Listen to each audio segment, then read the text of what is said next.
Hello mga auntie! So, sa hindi pa nga po pala nakakilala sa akin, ako nga pala si Ann at full-time mom / online seller. Wow. Nag-start po ako mag-online selling or online seller since year 2013.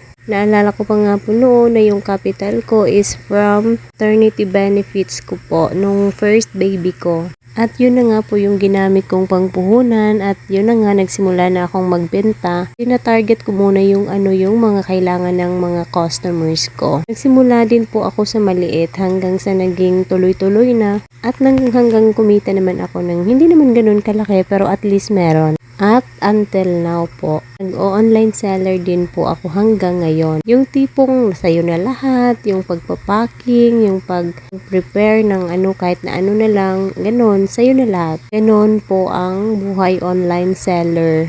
Hindi po siya madali pero nag-enjoy naman po ako sa ginagawa ko at kunti-kunti lang po nag-i-income din naman po ako so okay na din yun. Wala naman pong paligsahan dito. Ang importante is masaya tayo at kumikita tayo kahit maliit lang. Basta saan ba't ibibigay sa atin ng Panginoon baka naman lalago at lalaki ang ating negosyo, di ba? Ika nga nila, samahan lang ng sipag at syaga at dasal. So up until now, nagbebenta pa rin ako, nag-online seller kahit ano-ano na lang naiisipan kong ibenta basta ba marangal at hindi illegal. So ito nga ngayon, pinasok ko na rin itong lip tint rebranding. Medyo mahirap siya, kuti or maselan, pero nag-enjoy naman ako kasi nga, if you really love what you do, mag-enjoy ka talaga pag love mo yung ginagawa mo. Kaya ito ako ngayon, nagpapatuloy na lumalaban at kumakayod para sa 3 kong anak. Kahit papano ay nakakatulong ako sa aking husband. So, ayun mga auntie, mga moms, mga mare, kung gusto nyo din mag-lip tint rebranding,